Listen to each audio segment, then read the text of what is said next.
ज्योतिष पीठ के शंकराचार्य स्वामी अविमुक्तेश्वरानंद सरस्वती ने बताया कि उत्तराखंड चारधाम के कपाट भले ही सर्दियों में बंद हो जाते हैं, लेकिन अन्य डोली स्थानों पर मंदिर में शीतकालीन पूजा जारी रहती है।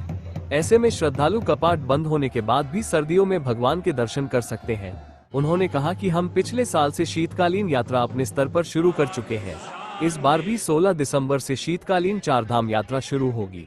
शीतकाल में भी भगवान के दर्शन से उतना ही पुण्य लाभ मिलेगा जितना चार धाम के दर्शन से मिलता है। शीतकालीन चार धाम यात्रा भी सामान्य यात्रा की तर्ज पर गंगोत्री, यमुनोत्री, बद्रीनाथ, केदारनाथ धाम के दर्शन से की जाएगी। शीतकाल में देवी यमुना खरसाई में निवास करती है।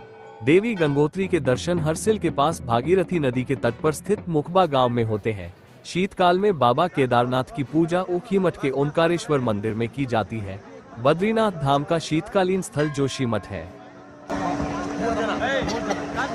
पौष कृष्ण प्रतिपदा से 16 दिसंबर से हमारी शीतकालीन यात्रा शुरू हो जाएगी। हाँ जी,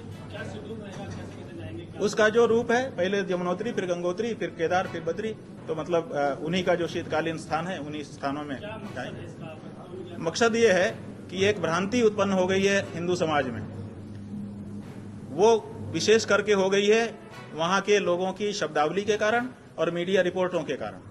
आप लोग ये प्रचार करते हैं, पूरे देश में समाचार भेजते हैं कि पट बंद हो गए, तो लोग समझते हैं कि अब दर्शन नहीं होगा, पूजा नहीं हो रही है। तो ये भ्रांति है। केवल ग्रीष्मकालीन स्थान पर बंद हुआ है, शीतकालीन स्थान पर डोली आकर के वहां पूजा होती रहती है, वहां दर्शन होता रहता है, पुण्य वही मिलता रहता है।